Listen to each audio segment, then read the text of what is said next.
May 1974, Shorthand English Senior Grade. Get ready for the dictation. 10 seconds. 5 seconds. Start. Sir, I am sure that every honorable member will share with me the sense of relief that this long debate is coming to an end. I did not want to make any long speech, but in view of the speech of the leader of the opposition, in spite of the fact that my health does not permit it, I have to meet certain points which have been made on the floor of the House.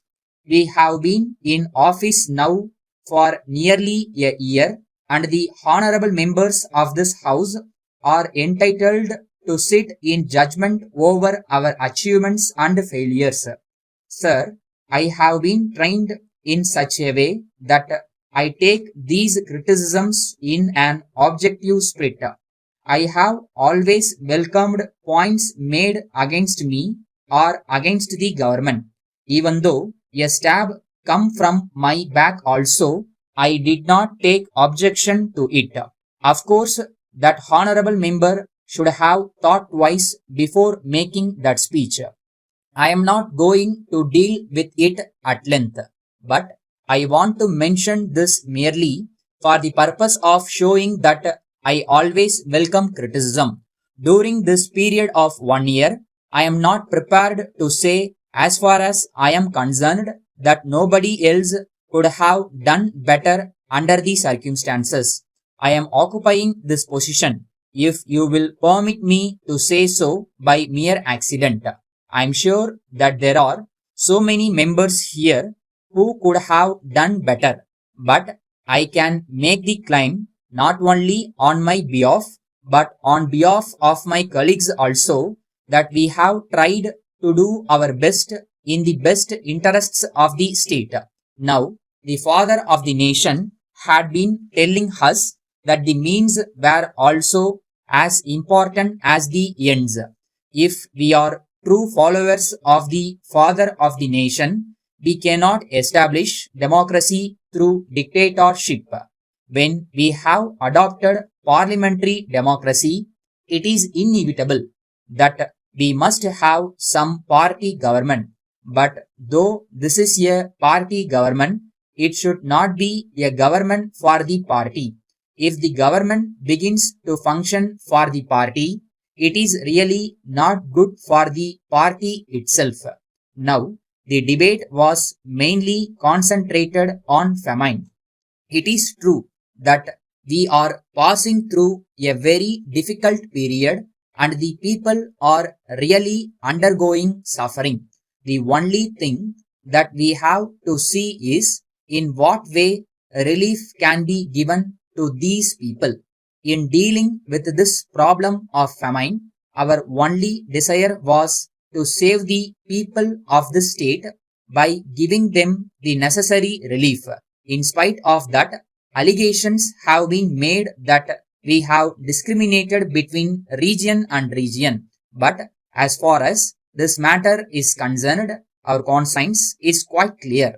As finance minister, I was very well aware of the expenditure which was from time to time sanctioned for the purpose of meeting expenditure.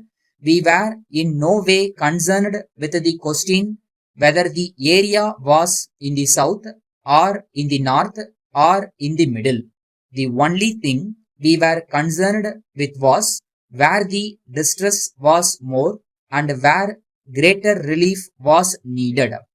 I hope that we will have normal conditions next year so that the people who have been suffering for the last so many years will get some sort of relief, because whatever relief is now provided by the government goes only to a certain extent to relieve the distress, but the real life comes only when normal conditions are restored. Bombay, 1st March 1960. From the Secretary, Maharashtra Legislature, Bombay, to the Secretary, Mysore Legislature, Bangalore. Sir, I am directed to state that arrangements for the conference to be held in Bombay are being made as under the Conference of the Presiding Officers Symposium and the Conference of Secretaries are proposed to be held in the conference hall in the Legislators' Hostel. I am to inform you that accommodation for all the guests will be provided in the Legislators' Hostel in Sector number 9. We are trying to provide as many facilities as possible in the hostel. It has been decided that all the presiding and deputy presiding officers should be treated as state guests. The others will be charged at moderate rates for both boarding and lodging. The rates will be communicated to you shortly.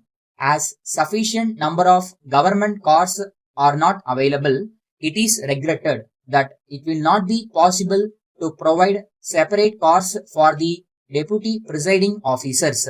We therefore request that 2 deputy presiding officers may share a car between themselves. Arrangements for minibuses are being made in order to enable secretaries and other officers and also the members of the families of presiding officers to move about the city for shopping and other purposes. I shall be obliged if you could furnish the details at an early date so as to enable this office to make necessary arrangements. Yours faithfully,